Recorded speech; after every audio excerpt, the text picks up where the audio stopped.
The evening air in my office was a fragrant tapestry woven from threads of sizzling garlic, fresh basil, and the sweet rising aroma of proofing dough. Through the glass, I could see the warm glow of Moretti's, a bustling portrait of a dream. Realized every table was full, a nightly occurrence since the Chronicle had dubbed us the city's most authentic culinary treasure. This place was my father's soul-made manifest. 5 years of my own 16-hour days poured into the foundation he'd laid. It was more than a restaurant. It was a sanctuary built on his memory. My phone vibrated against the worn oak of the desk, a sharp intrusion into the evening's symphony. A text from Gerald, *family meeting, the house. 1 hour. My fingers hovered over the screen. A family meeting. In the 7 years since he had married my mother, Gerald's definition of family had never stretched quite far enough to include me. I was Linda's daughter, the inconvenient ghost of a past love. Constant reminder that my mother's world hadn't begun with him. "Can't," I typed back, my thumb pressing firmly. Friday night rush. Kitchen calls. The reply was instantaneous. Cold and absolute. This is about the restaurant. Be here. A chill, sharp and unwelcome, traced its way down my spine. Gerald, a mid-tier financial consultant with a taste for things he couldn't afford, had never shown interest in what he condescendingly called that little pasta joint. But ever since the Chronicle article mentioned our profitability, his sniffing had become more audacious. Suddenly, my father's life's work was worthy of his attention. Leaving my sous chef, Maria, in command, I drove through the twilight streets toward the house I no longer recognized as home. It was the house where my father had patiently guided my small hands to chop onions, where the scent of his signature marinara was baked into the very walls. Now, Gerald's gleaming silver sedan was parked in the driveway as if it had been born there. It was a symbol of his ownership, not just of the car, but of my mother, and by extension, our history. Mom met me at the door. Her smile fragile, her eyes puffy and rimmed with red. "Sophia, honey," she began, but her voice faltered. Gerald materialized behind her, a specter of false sincerity. He was 55, with a predatory charm that had somehow captivated my grieving mother. "Sophia, there you are. Come in, come in. I have some incredible news." The living room was a testament to his conquest. My father's worn leather armchair, the one that held the faint, comforting scent of Old Spice and wood smoke, was gone. In its place stood a cold, chrome glass monstrosity. The awards Dad had won, his proudest achievements from the Chef's Guild, had been stripped from the walls. Gerald's cloying, aggressive cologne had scrubbed the air clean of my father's. "Presents, have a seat," he commanded, gesturing to the unfamiliar sofa. I remained standing, my arms crossed. "What is this, Gerald?"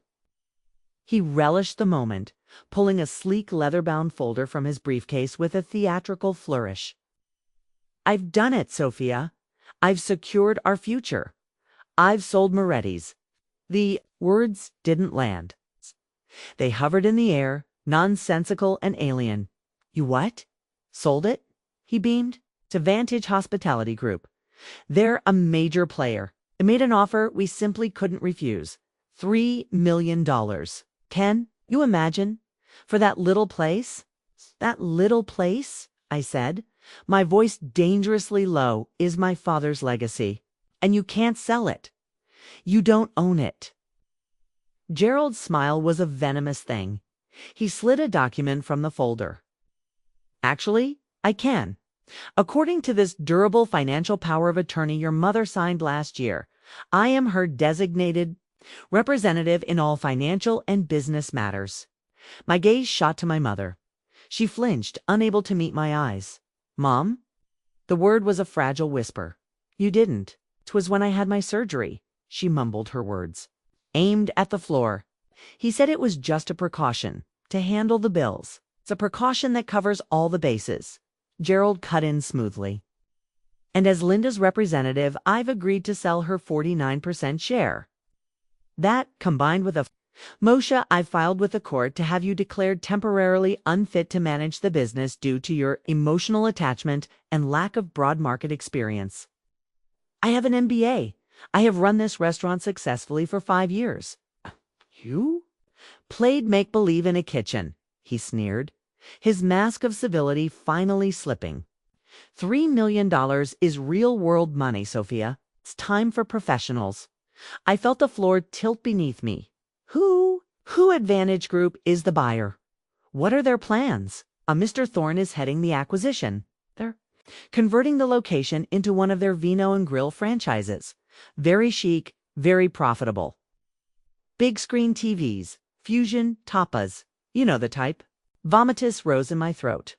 My father's restaurant where he taught me that food was love made tangible. Where every dish was a story was to be gutted and turned into a soulless corporate clone. Mr. Thorne is flying in tomorrow to sign the final papers, Gerald continued, drunk on his own perceived brilliance. The signing is at noon, right here. I suggest you start clearing out your personal effects. Oh, and you're welcome to apply for a shift manager position. I'm sure they'd value your familiarity with the building. I stood there, statue carved from shock and rage. My mother reached for my hand, her touch hesitant. Sophia, please try to understand, she pleaded. Gerald is a numbers man. He said this was the only way to secure our retirement. You mean his retirement? I said, my voice flat and dead. I pulled my hand away and walked out the door, the sound of her calling my name fading behind me. The drive back to Moretti's was a blur. Inside the dinner rush was a symphony of controlled chaos. Maria weaving between tables, the kitchen alive with the clatter of pans and the fire of shouted orders. My staff and my family who had watched me grow from a girl sneaking meatballs into a woman running the whole show. How could I tell them that Gerald had sold their futures to finance a new boat? In my office, I sank into my chair and stared at the framed photo of my father, Antonio Moretti, a brilliant, passionate man taken from us by a heart attack in the middle of a lunch service. He died trying to perfect a new gnocchi recipe. My desk drawer, beneath a stack of invoices, was his most prized possession, a worn, leather-bound journal filled with his handwritten recipes, notes, and the philosophies that were the true secret ingredients. I'm so sorry, Dad, I whispered. To the photograph. I let him win. I couldn't protect it. And then my eyes fell on it. A thick, pristine envelope on the corner of my desk, unopened. The logo read, The Vance Group. Julian Vance, a second-generation restaurateur, had been trying to get a meeting for months. He wanted to invest, to expand, not to conquer. I'd politely refused every time. Moretti's was not for sale, but it was being sold, just not by me. With trembling hands, I tore open the envelope. It was a formal, detailed proposal. I read it once, then twice. My heart began to pound, not with fear, but with a furious, burgeoning hope. I grabbed my phone and dialed the number. Mr. Vance, it's Sophia Moretti. I apologize for the late hour. Is your offer to purchase Moretti's still on the table? There was a pause. Absolutely, Ms. Moretti, but I was under the impression you weren't selling. Things change, I said, my voice gaining strength. Can you meet? Tonight? Name the time and place. We met at a quiet 24-hour lounge across town. Julian Vance was everything Gerald wasn't. Respectful. Kay, impeccably dressed with eyes that held a deep appreciation for the craft. He understood legacy. I don't want to change a single thing about the soul of Moretti's, he said, leaning forward. The recipes, the staff, the name. Your father built something with magic in it. I just want to be the partner who helps you protect that magic and share it with more people. Perhaps a second location down the line, but the original is sacred. He slid a document across the polished table. What's his offer? For $1 million, my legal team has had this ready for months. On the off chance you'd change your mind, he said gently. We can have the funds wired and the sale finalized by morning. I thought of Gerald's smug face, of Mr. Thorne's vino and grill, of my father's journal being thrown in a dumpster. I need the sale officially recorded with the county clerk by 10 a.m. tomorrow. Can you make that happen? Julian Vance smiled. Done. We shook on it. Then I did something I hadn't done since my father died.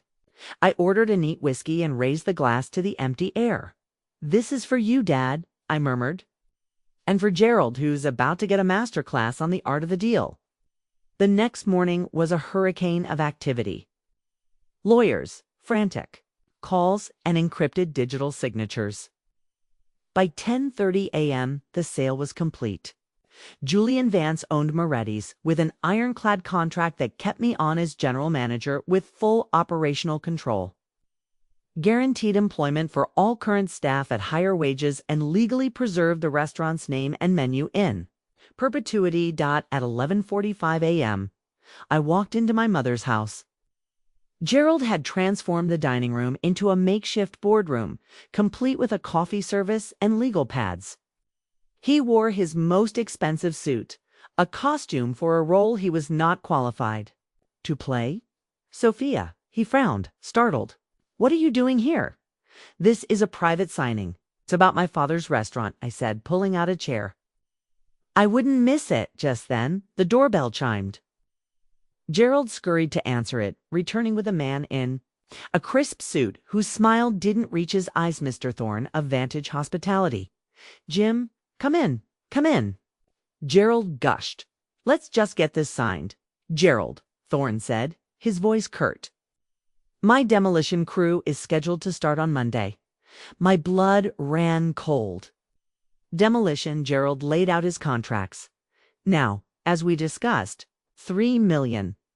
For the property, assets, and branding.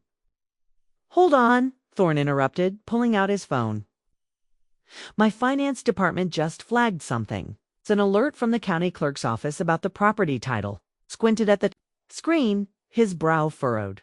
This says the property LLC and all assets for Moretti's was sold this morning to the Vance Group.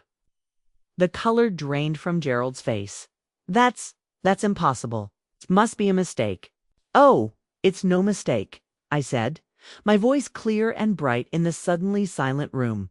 I sold it. It's to Julian Vance for $4 million. The sale was finalized and recorded at 10:17 this morning. I slid my own signed and notarized contracts onto the table. Gerald's mouth opened and closed, a fish gasping for air. You can't. You don't have the authority. Sure I do, I replied sweetly.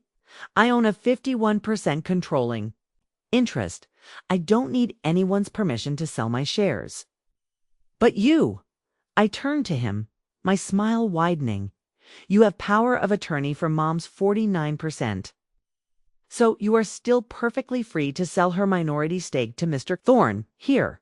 If he wants to pay you millions for a non-controlling share in a restaurant, he can't change, can't rebrand, and can't profit from without my express written approval. Thorne's face was turning a dangerous shade of crimson. What kind of back-alley scam are you running here, Gerald? It's not, Shlinda. Gerald spun toward my mother, who had been watching from the doorway, her hand over her mouth. Tell her she can't do this. My mother looked from Gerald's sputtering face to my calm demeanor, and then to the 2 sets of contracts on the table. For the first time in years, a flicker of the strong woman who had built a business beside my father returned to her eyes. I think, she said, her voice quiet but firm, that my daughter just outsmarted you, Gerald. This is fraud. I'll sue you. Gerald shrieked. For what? Thorne shot back, already grabbing his briefcase. For trying to sell me something you didn't own? Gerald, expect to hear from my lawyers about the $100,000 good faith deposit you took from me. Deposit. My mother's voice was sharp as shattered glass. What deposit? The last of the blood drained from Gerald's face. Just earnest money. It's standard practice. He took a non-refundable $100,000 deposit. Thorne called over his shoulder from the doorway. Non-refundable. except in cases of blatant fraud. Have a nice life, Gerald." The front door slammed shut. The silence that followed was immense. "You took $100,000. My mother whispered, her voice deadly, "for a thing you never even owned." "I was about to own it," screamed, his face a grotesque mask of rage as he pointed a trembling finger at me. "The plan was perfect until she ruined everything." "No," I said, rising from my chair. "You ruined everything the moment you decided my father's legacy was yours for the taking.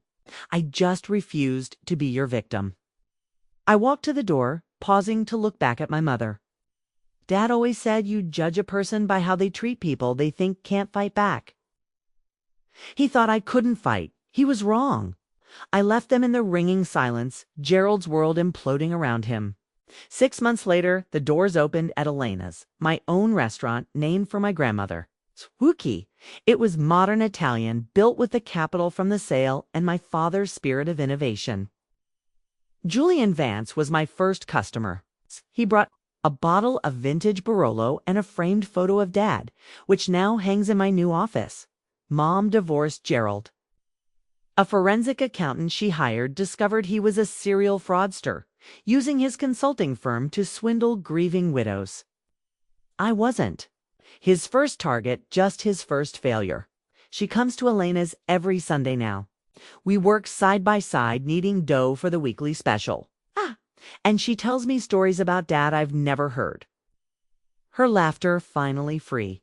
Sometimes, after her shift, we walk the few blocks over to Moretti's. It's thriving, more popular than ever. Dad's photo still hangs proudly in the entryway, watching over the legacy that refused to die. "I'm sorry," Mom said one evening, her eyes glistening under the warm lights of my kitchen. "Forever believing him.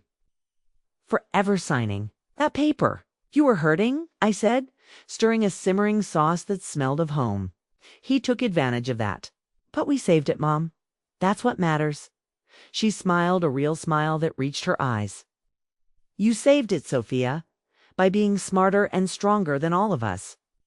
I think about that sometimes, in the heat of the dinner rush, my hands dusted with flour, living a new dream built from the ashes of Gerald's greed. Dad always said the secret ingredient in any dish was love. But he also said the secret to surviving in business was brains. I was lucky, enough to inherit both.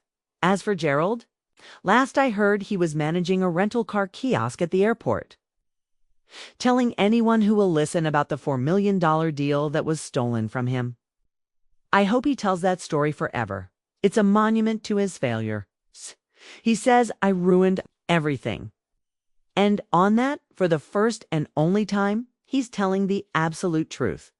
I ruined everything he had planned. And it was the best dish I ever served.